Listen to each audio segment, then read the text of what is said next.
잠깐 말씀 볼까요? 우리 계속해서 창세기 오늘 7번째 시간입니다. 지난 시간에 가인의 모습과 또 하나님의 반응을 통해서 우리 죄인의 속성과 하나님의 마음에 대해서 저희가 함께 생각해봤습니다. 이제 가인이 아우 아벨을 죽인 후에 그 죄로 인해서 심판을 받고 하나님 땅에서 쫓겨나게 되는데요.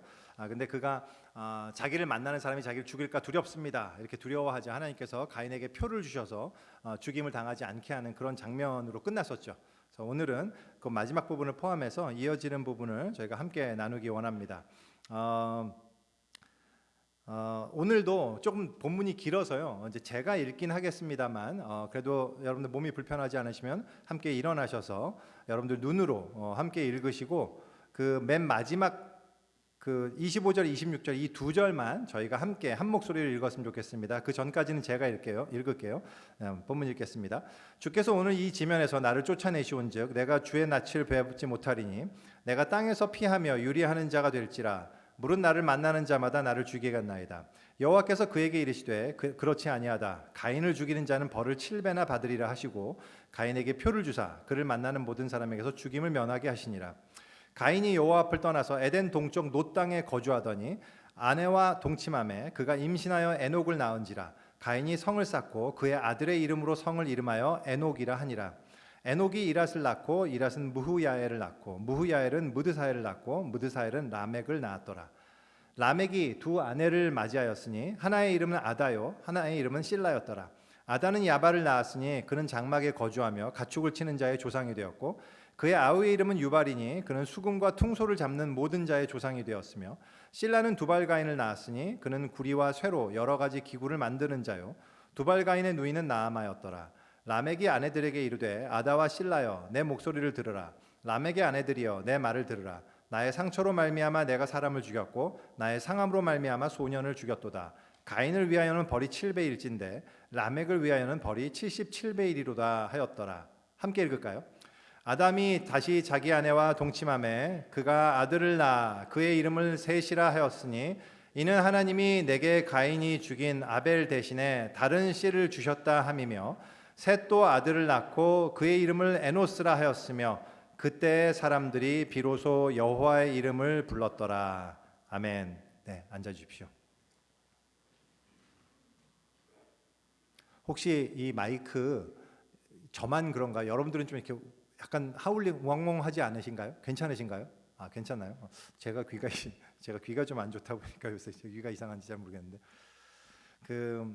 여러분들은 혹시 어떤 그런 생각하실 때 있는지 잘 모르겠는데요. 물론 이제 사실 이런 생각이 꼭 좋은 생각은 아닙니다. 어떤 면에서 볼 때 우리가 뭐 하나님의 구원에 대한 의심을 한다든지 뭐 내 믿음이 떨어지는 것일 수도 있기 때문에 이런 생각을 꼭 해야 된다는 얘기는 절대 아니고요. 평소에 물론 우리는 다 하나님에 대한 감사와 또 이제 구원에 대한 확신과 이 평안이 우리한테 있죠. 그게 굉장히 중요합니다. 우리가 그런 믿음을 가지고 나가는 거 중요해요. 하지만 모르겠어요. 여러분들은 어떤지 모르겠는데 가끔가다 때로는 문득 그런 생각이 들 때가 우리가 좀 있어요. 나는 정말 구원 받을까? 이런 거죠.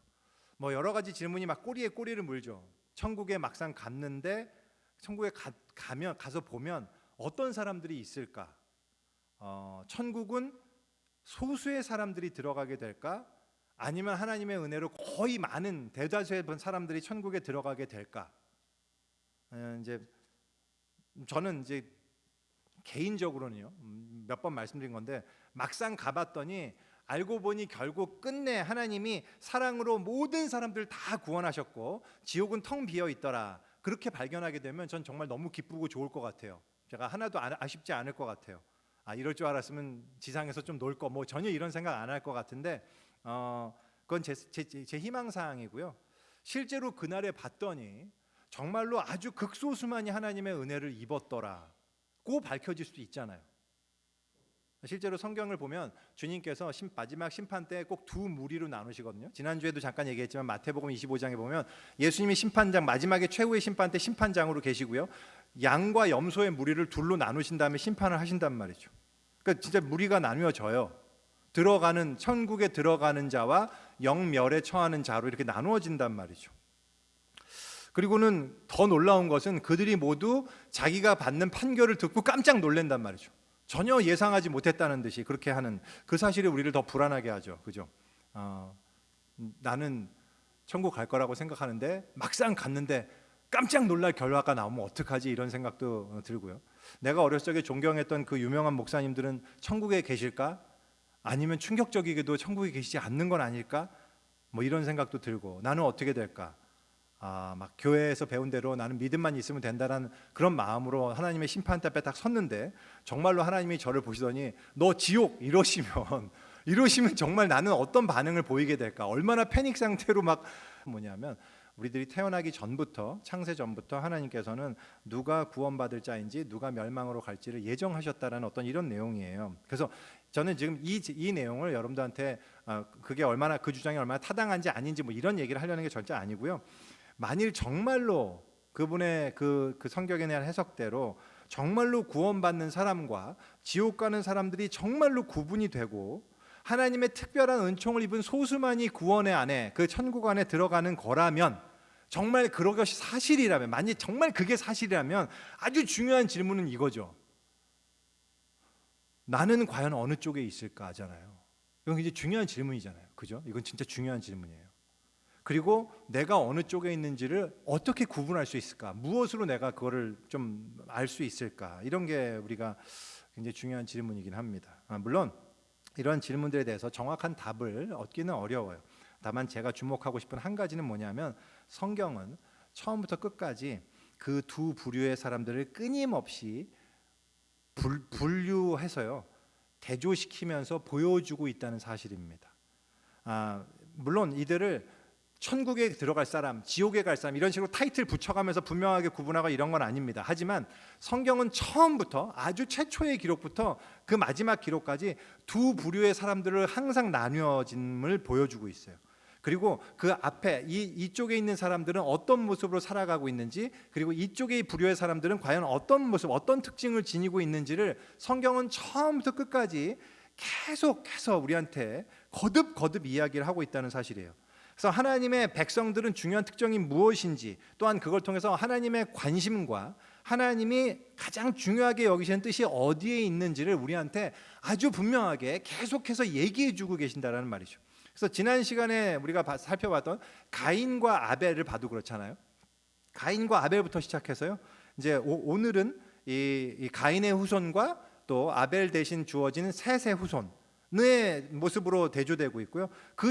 또 거기서는 에서의 모습과 그 아들들에 가서 이제 이삭의 아들들이잖아요. 에서와 또 야곱으로 나눠지죠. 또 그 이후에 가서는 이집트와 이스라엘, 이런 식으로 성경은 계속 맨 나중에 가면은 이제 예수님을 따르는 제자예요. 이걸 통해서 우리는 하나님이 사랑하는 사람들, 하나님이 선택한 하나님의 백성들의 특징이 무엇인지, 그리고 더 나아가서 하나님의 관심이, 하나님의 마음이 어디에 있으신지를 우리가 확인할 수 있는 것이 굉장히 중요합니다. 그래서 오늘 본문에서도요, 마찬가지로 하나님 앞에 범죄하고 하나님을 떠났던 가인과 그 후손들과 그에 반해 아벨 대신 주셨던 씨, 그 셋과 그 후손들을 대조해서 보여주고 있는데요. 이를 통해서 하나님의 백성이 하나님의 백성이 아닌 자들과 하나님의 백성인 자들에는 어떤 차이가 있는지를 아주 분명하게 보여주고 있습니다. 그래서 그 내용을 저희가 함께 꼭 오늘 또 기억했으면 좋겠습니다. 먼저 가인과 그 후손들은 어떻게 살았는지에 관한 내용이에요. 하나님을 떠난 사람들의 주요 특징이라고도 할 수 있는데요. 성경 이야기는 생각해 보면 되게 재밌어요. 이 내용을 조금 전에 우리가 읽었지만 항상 우리의 예상과 기대를 굉장히 벗어나는 놀라운 특징을 지니고 있어요. 한번 생각해 보세요, 여러분들. 여러분들은 어떻게 예상할 것 같아요? 하나님께 분노해서 반항하고 그 질투심의 동생을 쳐 죽이고 최초의 살인을 저지르고 땅의 저주를 받고, 그래서 축복의 땅을 떠나서 땅에서 유리방황하는 그 존재가 될 것이라는 저주를 받은 그 저주 아래 처하게 된 사람들이 어떻게 살아가게 됐을 것 같습니까? 그들은 놀랍게도 번성했습니다. 그것도 아주 크게 번성하고 번영하고 성공했어요. 그의 후손들은 도시와 산업, 음악과 무기, 농기구 등, 간단히 말해서 인간의 문명을 발전시키는 일에 그 선구가 됐던 사람들이에요. 지금의 평가 기준으로 만약에 본다면 엄청난 축복을 받고 크게 번영하는 풍요로운 사회를 이룩했던 사람들이 됐단 말입니다. 좀 놀랍죠? 야, 이런 사람들 이렇게 되는구나. 그래서 그렇다면 이들이 지녔던 특징은 어떤 것이 있는지 한번 살펴보면요. 첫 번째 가장 중요한 특징은 두려움입니다. 오늘 본문이요. 가인이 쫓겨나면서 두려워하는 장면으로 시작돼요. 그래서 아까도 읽었지만 14절 15절 다시 읽지는 않겠습니다만 막 가인이 두려워하잖아요. 그래서 하나님이 특별한 표를 주세요. 다른 사람 보고 절대 죽이지 못하게. 그래서 보호해 주십니다. 그 이후에 가인이 하나님 앞을 떠나서 한 일이 딱 두 줄로 그 뒤에 기록이 되는데요. 이 두 줄 안에 지금 이 세상의 인간들이 어떤 동기로 어떤 일들을 하는지의 모습이 너무 잘 담겨 있어요. 그 두 줄은 이겁니다. 가인이 여호와 앞을 떠나서 에덴 동쪽 놋 땅에 거주하더니 아내와 동침하매 그가 임신하여 에녹을 낳은지라. 가인이 성을 쌓고 그의 아들의 이름으로 성을 이름하여 에녹이라 하니라. 일단 여기서요. 가인이 하나님께 대한 일종의 반항을 엿볼 수 있어요. 왜냐하면 하나님은 분명히 말씀하실 거예요. 그는 땅에서 끊임없이 방랑하고 유리 방황하도록 정죄되었기 때문에 계속 순례자로 살아야 된다라고 얘기했어요. 근데 가인이 그렇게 안 하죠. 하나님이 보호해 주신다고 표까지 주셨는데 그것으로 가인은 아마 안심할 수 없었던 것 같아요. 그래서 가장 먼저 한 일이 성을 쌓는 거였습니다. 여러분들 성을 쌓았다는 것만으로도 그 사람의 마음 상태를 우리가 알 수 있잖아요. 두려운 거죠. 왜? 뭐가 두려운 거죠? 사람이 자기를 죽일까 봐 두려운 거예요. 자기를 공격할까 봐. 성을 쌓아야 됩니다. 자기를 보호하는. 근데 왜 두려운 거예요? 내가 죄를 지었기 때문에 두렵습니다. 그거 아시죠? 거짓말하는 사람들은요. 다른 사람 절대 안 믿어요. 자기를 투영해서 다른 사람을 판단하기 때문에 그렇습니다. 왜냐하면 자기가 늘 거짓말을 하기 때문에 다른 사람들이 하는 말도 절대로 진실일 리 없다라고 생각하기 때문이죠. 그래서 믿지 않는 거예요. 다 거짓말로 듣는 거죠. 가인도 마찬가지예요. 자기가 사람을 죽였기 때문에요. 누가 나한테 오면 그 사람이 자기한테 선을 베풀 사람이라고 절대 생각지 않는 거죠. 저자가 나를 언제 해칠지 모르겠다. 그래서 항상 두려운 마음으로 그 모든 것들을, 그래서 이 성을 쌓고 사람들 피하고 그 안에 안전하게 나를 보호할 수 있는 장치를 마련하죠. 그게 성을 쌓는 거였잖아요. 그래서 처음 범죄하고 난 다음에 무화과 나무 잎으로 옷을 만들어 입었잖아요. 그것과 비슷한, 그것이 훨씬 강화된 버전이라고 할 수 있는 거예요. 나를 감추는 거죠. 내 본 모습을 감추고 다른 사람들과의 관계를 단절시키고 내 중심적인, 자기 중심적인 삶으로 들어가는 것, 그것이 성경에서 나오는 성으로 들어간다는 표현에 굉장히 중요한 의미이기 때문에 그렇습니다. 그래서요, 이 프랑스 사상가의 자크 엘룰이라는 분이 있어요. 이분이 이 가인이 성을 쌓은 거주한 땅의 이름이 뭐였냐면 이게 not이거든요. not, 영어로 not. 이 not가 뜻이 wandering이라는 뜻입니다. restlessness. 그래서 wandering 뭐죠? 유리 방황, restlessness, 쉼이 없음 이런 뜻이란 말이죠. 이것이, 그래서 이걸 보면서 이 자크 엘룰은 뭐라고 얘기했냐면 인류의 근본적인 모순이 여기에 담겨 있다라고 얘기했어요. 뭐냐면 도시의 근본적인 불가능성. 그러니까 다시 말해서 가인으로 대표되는 인류는 그 안에서 거주하고 정착하고 보호받고 안정하고 싶은데요. 결코 그럴 수 없다는 거죠. 왜 그럴 수 없냐? 그 터가 지어진 땅의 이름이 restlessness이기 때문에 그래요. 도시는 결코 쉼없음, 이 쉼없음에서 해방될 수 없는 것이 도시의 특징이고 성읍이다라고 그렇게 얘기를 했어요. 자기의 힘으로 안정과 평안과 쉼을 도모할 때 결단코 그는 진정한 안정과 평안과 쉼을 얻을 수 없다고 성경이 분명히 이야기하고 있다. 그렇게 이제 자크 엘룰은 얘기 아니다라는 이 상징적인 대표성을 가지는 거예요. 그래서 나중에 보면 아브라함은 그렇게 사는데 아브라함을 떠난 그 조카 롯이 소돔 성에 들어가면서 문제가 생기고요. 다윗 역시 광야 생활할 때는 하나님 안에서 너무 영적인 거장으로 이렇게 있다가 예루살렘 성으로 들어가는 순간 죄를 범하고 크게 타락하게 되는 거잖아요. 그래서 이게 굉장히 성경에 아주 중요한 이 them이에요. 우리는 어떤 정체성을 가지고 살아가는가. 우리는 모두 이 땅에서는 나그네요 순례자로 살아간다는 것이 성경에 굉장히 중요한 하나님의 백성의 특징이거든요. 그래서 예수님도 스스로에 대해서 인자가 머리 둘 곳조차 없다라고 말씀하셨단 말이죠. 예수님조차도 이 땅에서는요 그냥 머리 둘 곳 없이 사셨어요. 홈리스로 사셨단 말이죠. 하나님의 백성들은 자기의 유일한 성은 오직 하나님의 성, 하나님의 성읍, 하나님의 도성이라고 고백하는 사람들입니다. 그래서 내가 지은 성이 나를 보호하는 게 아니라 오직 하나님이 나의 보호가 되고 산성이 되는 그런 삶, 그것을 하나님은 원하시는 거란 말이죠. 혹시 어렸을 적에 신앙생활을 해보신 분들은 뭐 아시겠지만 제가 이제 중학교 때 처음 성당 다니다가 친구 짝꿍을 따라서 교회로 가면서요 그 친구랑 찬양 부르는 걸 되게 좋아했어요. 화음 넣어서. 그 중에 지금도 너무 인상 깊게 불렀던 게 이제 저 멀리 뵈는 나의 시온성이에요. 혹시 이 노래 아십니까? 저 멀리 뵈는 나의 시온성 오 거룩한 곳 아버지 집, 이 찬양이 있는데요. 그 찬양의 가사가 이렇게 돼요. 내 사모하는 집에 가고자 간밤을 세웠네. 저 망망한 바다 위에 이 몸이 상할지라도 오늘은 이곳 내일은 저곳 주 복음 전하리. 이런 찬양이거든요. 중학교 때 무슨 생각 갖고 이거를 이렇게 제가 열심히 불렀는지 모르겠는데 저에게는 너무 제가 아름다운 제가 사랑하는 찬양이었어요. 그런데 사실은 이 가사가 정말로 하나님이 바람직하게 생각하는 우리의 정체성에 대해서 분명히 보여준단 말이죠. 근데 이 고백이 우리의 고백이 돼야 된다고 저는 생각해요. 근데 오해하지 않으셨으면 좋겠어요. 저는 여러분들 여기 사시는 분들이 절대 집을 사지 마시고 오직 렌트로만 살다가 죽으셔야 됩니다. 이런 얘기를 하는 게 절대 아니에요. 집을 좀 사세요. 돈 있는 분들은 좀 집 좀 사세요. 저는 좀 집 좀 있으셨으면 좋겠어요. 근데 다만 그 집이 여러분들의 성이 되지 않았으면 좋겠습니다. 이 땅에서 우리는 나그네요 순례자로 하는 사실을 잊지 않고 그 나의 집이 그 나그네들이 쉬는 자리, 즐거움이 나눠지는 자리, 세상에 지친 영혼이 들어와서 위로를 얻는 자리, 그런 자리로 여러분들이 활용할 수 있도록 그 집을 사용하셨으면 좋겠습니다. 그것이 우리의 굉장히 중요한 정체성이에요. 그래서 가인이요 성을 쌓고요 그 성의 이름을요 아들 이름으로 짓습니다.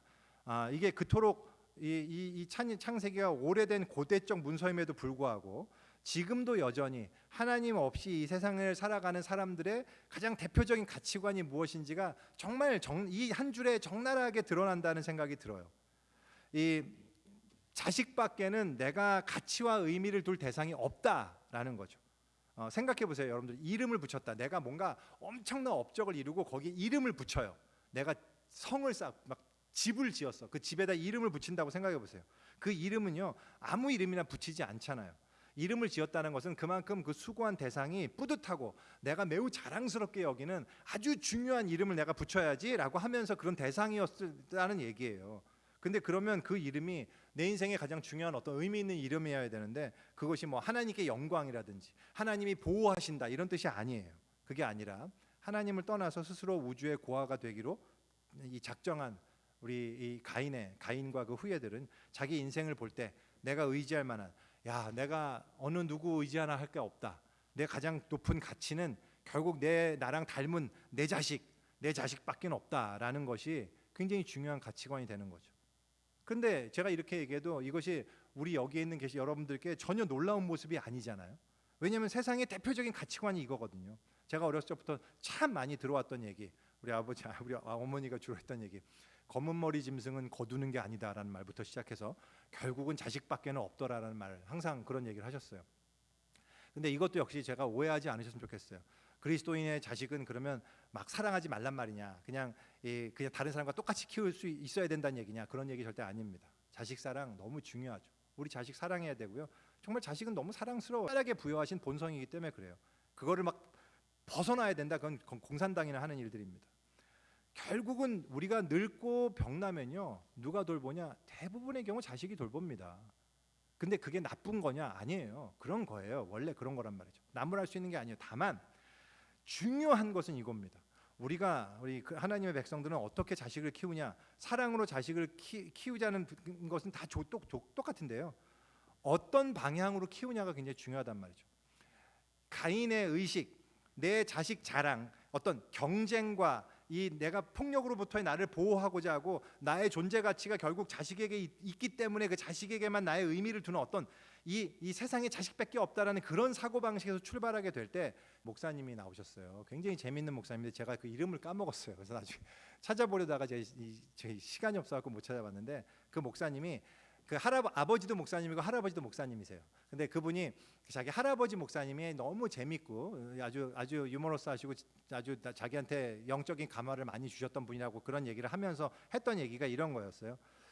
그 목사님이 자기 어렸을 때 할아버지하고 얘기하다가 할아버지한테 그걸 물었대요. 할아버지, 하나님은 아버지예요? 그랬더니 할아버지가 그럼 그러시는 거예요. 근데 하나님은 나한테도 아버지고 할아버지한테도 아버지예요?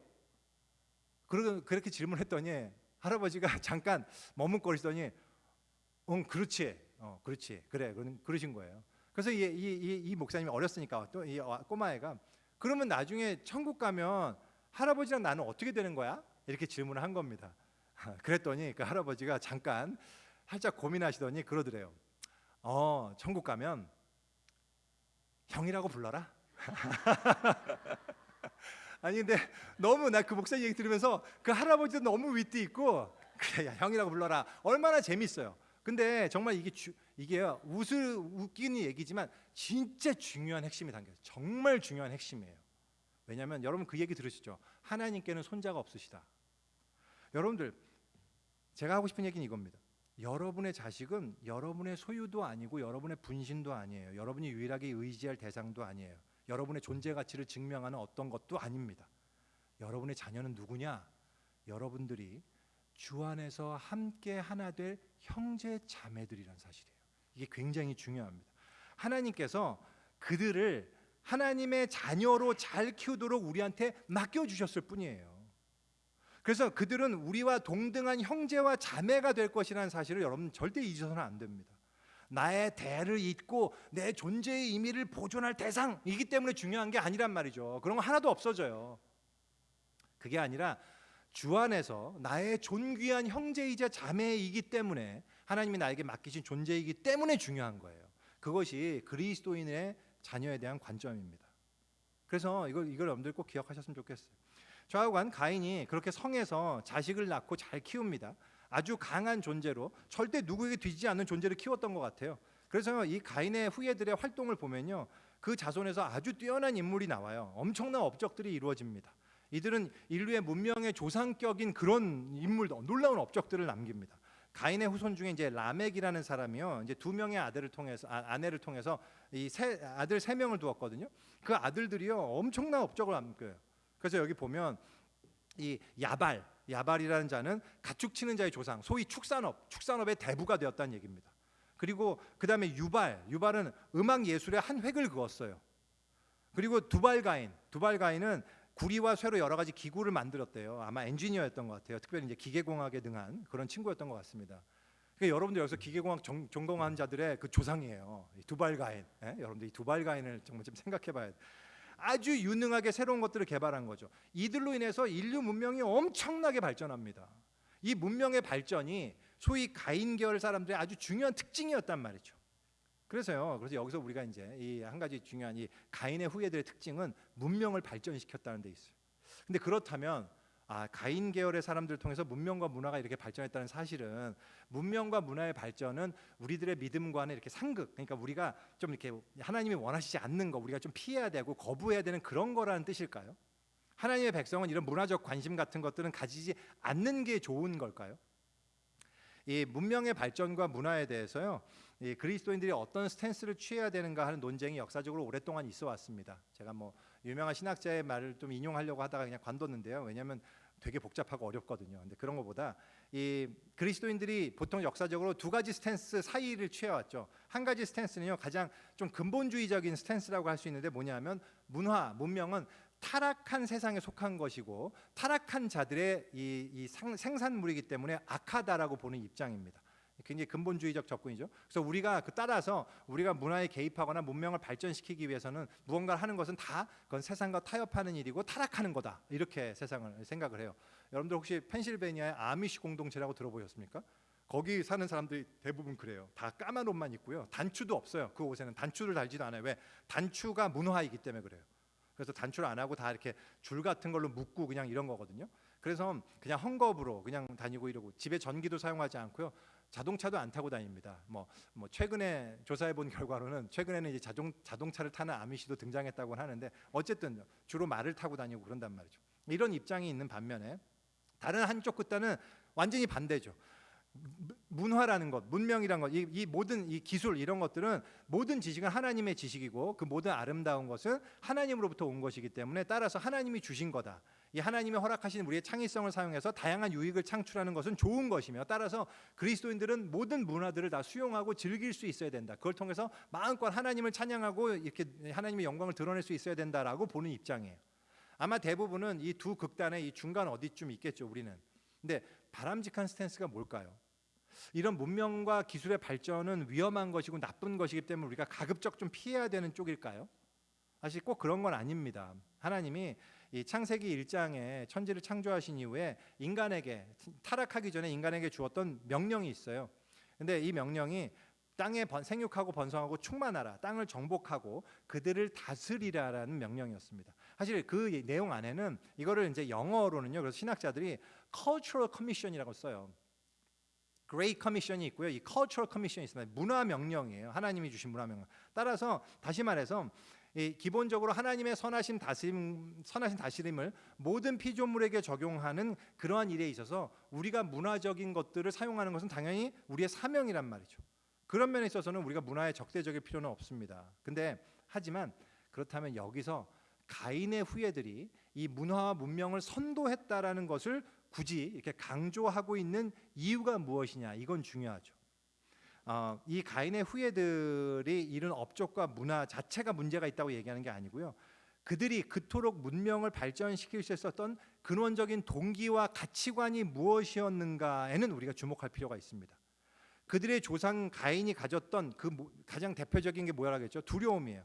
두려움과 성을 쌓고 그 안에서 나를 보호하고자 하는 노력, 그 안에서 내 자식 잘 키워야지, 내 자식을 어떻게든 이것다 갖다 절대 남에게 뒤지지 않게, 절대 누군가가 뭐 죽창을 들고 와 그러면 총을 쏘게 만들어야겠다라고 하는 게 그 동기인 거잖아요. 그러니까 그 기본적으로 이 가인의 이 가치관 안에서 남아 있는 그 내용은 자기 보호 본능과 그리고 경쟁에서의 승리하고자 하는 어떤 이런 것들, 그런 것들이 후대에 와서 더 극대화돼 갖고요. 남을 해쳐서라도 내가 원하는 것을 성취하려는 욕망, 이런 억압, 폭력, 여기까지 발전할 수 있음을 우리가 보게 돼요. 특별히 이 야발, 유발, 두발 가인의 아버지였던 이 라멕이 하는 얘기, 이따가도 잠깐 얘기하겠지만 그들이 이 라멕이 하는 얘기를 보면요, 어떤 소년이 와갖고 자기 쪽 건드렸길래 자기 죽여버렸다, 이런 얘기를 합니다. 그러니까 이 라멕이요 가지고 있던 가치관이 뭔지를 알 수 있어요.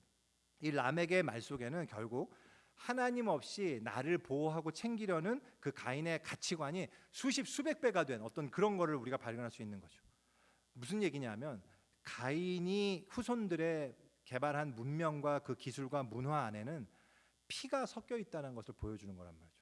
두려움과 경쟁, 폭력이 주동력이 된 사회의 문화에는 반드시 피가 섞여 있을 수밖에 없어요. 예를 들어서 여러분들 중국의 만리장성 아시죠? 세계 7대 불가사의로 불리는 엄청난 인간의 업적이죠. 뭐 달에서도 보인다는 말 많이 있었잖아요. 그런 정도로 만리장성 엄청난 거예요. 그런데요, 여러분들 만리장성이 건설된 그 역사적 그 내용 읽어보신 적 있습니까? 거기서요 수만 명이 아니에요. 엄청난 사람들이 열악한 작업 환경과 사고 전투로 인해서 목숨을 잃었어요. 추정치가 수십만 명입니다. 수십 명도 아니고 수백 명, 수만 명도 아니라 수십만 명이에요. 그래서 만리장성을요 지구에서 가장 긴 묘지라고 불린단 말이죠. 이게 인간 문명의 정확히 한 단면이에요. 사실 우리가 누리는 많은 현대 문명에도요 피가 섞여 있습니다. 그것도 우리도 예전에 있었던 그런 거 알잖아요. 한때 나이키 축구공 불매 운동 벌어졌었죠. 왠지 아세요? 그게 이유가 1996년에 미국 라이프지에 실렸던 이 사진 하나 때문이었어요.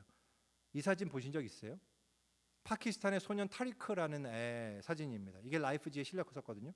이 당시에요 나이키 농구화가 130불에 팔리던 때였어요. 근데 이 타리크가 받은 돈이 얼마인지 아세요? 일당 60센트였습니다. 10시간 일해요. 시당 6센트. 그래서 이 사실이 알려지고 난 다음에 막 불매운동 일어나고 막 그랬잖아요. 근데 왜 이런 일이 벌어지냔 말이죠. 그런 거예요. 왜냐하면 인간은 자기 유익과 성공을 위해서 지금 이런 문명을 개발하는 거니까. 자기 이익 없이는 내가 왜 그래서 그 안에는요 그 피가 섞여 있어요. 인간이 자랑하는 엄청난 문명과 기술과 발전에요 엄청나게 많은 피가 섞여 있단 말입니다. 생명보다 업적이 중시되는 가치관이 인간 문명의 바탕이라는 것을 기억하라는 차원에서 오늘 이 내용은 우리가 기억할 필요가 있단 말이죠. 그래서요 우리가요 문화와 기술 우리 얼마든지 사용할 수 있어요. 하지만 우리가 자랑하는 우리가 지향하는 근원적인 가치관이 생명이냐 아니면 업적이냐, 이런 것들은 우리가 항상 분별해 가면서 내가 어떠한 문명과 문화를 지향할 것인지를 한번 생각하고 분별할 필요는 있습니다. 그 밖에도요 또 몇 가지 특징만 더 살펴보면요, 하나님의 질서를 거부한 게 있어요. 그 중에 가장 대표적인 게 가인의 후손들로 오면서요 하나님에 대한 반역과 무시가 훨씬 점증되는 모습을 우리가 볼 수 있는데, 가장 대표적인 게 하나님의 창조 질서의 이 핵심적인 것 중에 하나가 바로 결혼 제도잖아요. 한 남자가 한 여자를 만나 부모를 떠나 한 몸을 이룰지다. 이게 하나님께서 태초에 주셨던 결혼의 정의였거든요. 그런데 이 결혼 제도를 깨고 처음으로 두 명을 아내를 맞이하는 사람이 등장합니다. 그가 바로 가인의 후손 라멕이었습니다. 그래서 이 아다요, 실라 이 두 명을 아내로 맞이하죠.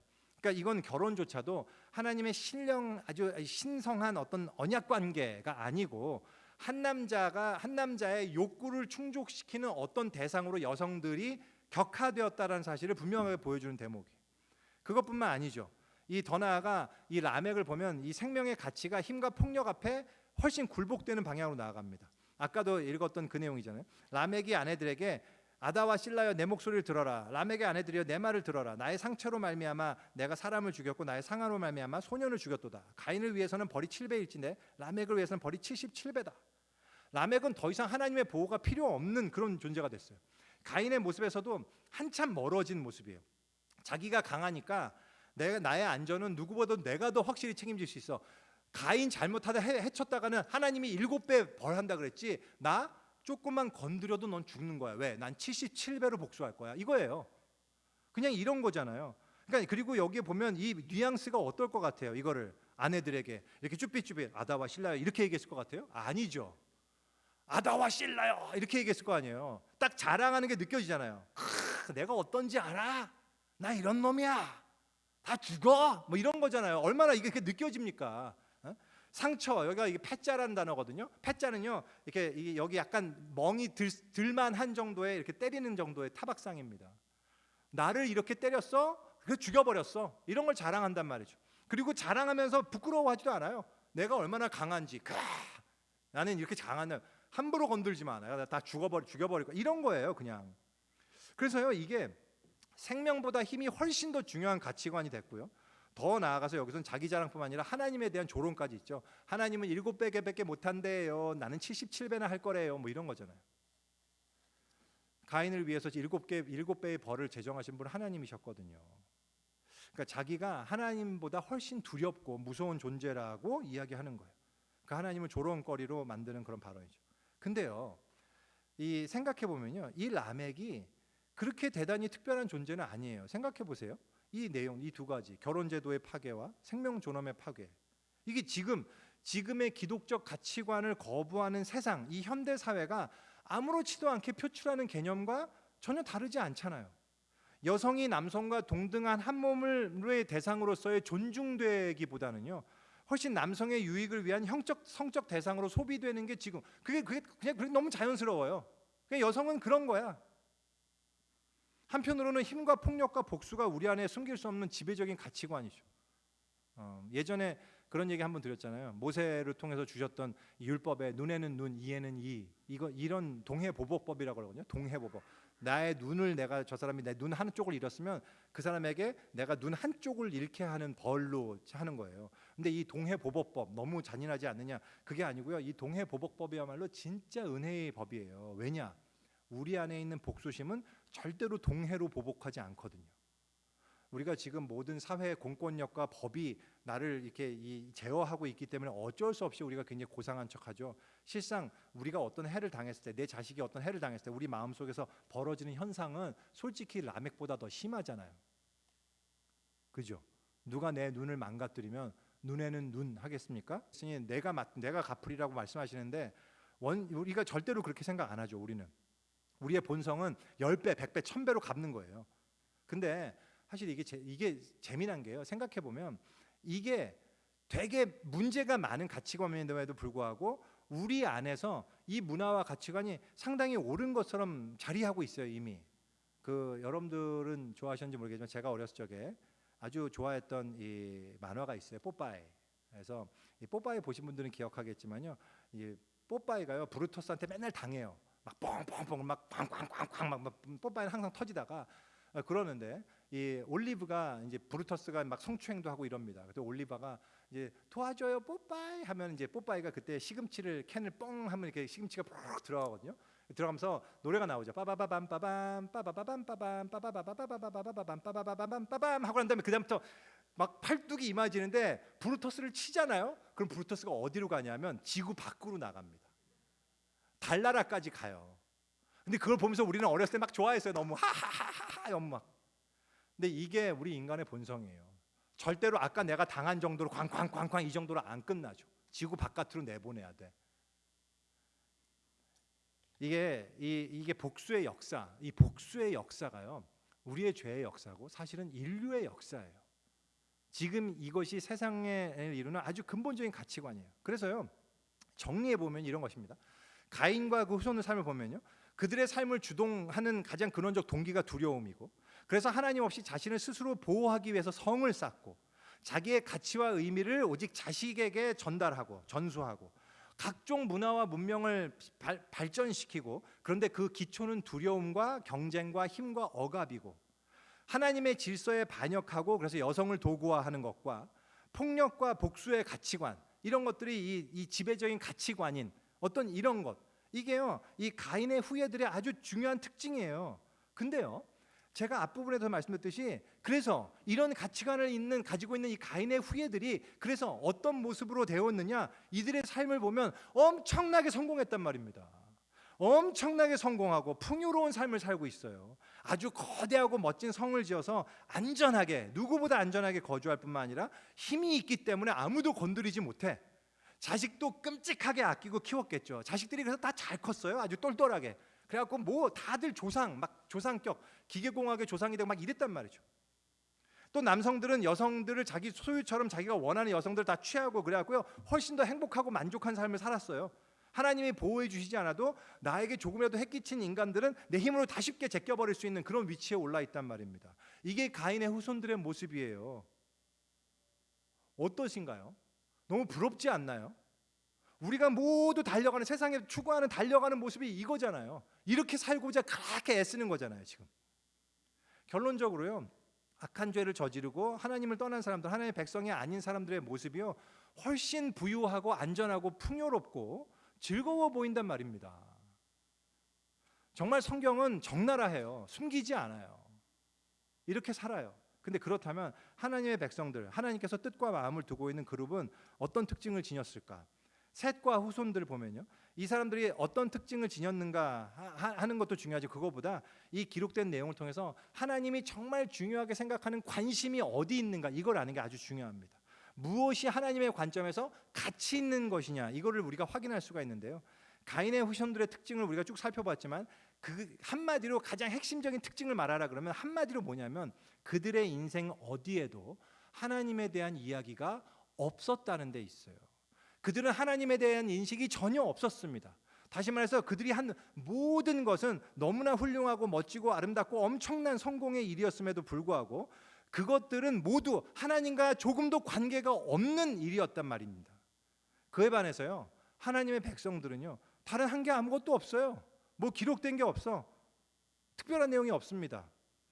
아마도 뭐 이들이 탤런트가 없었던 것인지 뭐 좌우간 괄목할 만한 업적은 남기지 못했던 게 아닌가 싶어요. 뭐 우리가 다음번에 이제 5장 살피겠는데요, 거기에 셋의 후손들을 쭉 나열하거든요. 가인의 후손들과 대비되게 나열하는데 나오는 내용이 그 수명밖에 없습니다. 몇 살에 죽고 몇 살을 살았고 누구를 낳고 몇 살에 죽었다, 이거밖에 없어요. 셋의 후손들은 그래요. 그래서 이게 참 이게 아담이요, 한 가지만 오직, 근데 이들에게요 기록된 게 딱 하나만 기록됐단 말이죠. 다시 읽어볼게요. 아담이 다시 자기 아내와 동침하며 그가 아들을 낳아 그의 이름을 셋이라 하였으니 이는 하나님이 내게 가인이 죽인 아벨 대신에 다른 씨를 주셨다 함이며, 셋도 아들을 낳고 그의 이름을 에노스라 하였으며 그때 사람들이 비로소 여호와의 이름을 불렀더라. 아마도 제가 상상하기에는 이들도 아마 문명도 개발하고 사용하기도 했을 거예요. 그죠? 그리고 그들도 나름대로 뭔가 열심히 해서 거둔 성공도 있었을 거라고 생각합니다. 근데 중요한 것은 뭐냐면 그들에게 있어서 그것이 그들의 관심 대상이 아니었다라는 데 있어요.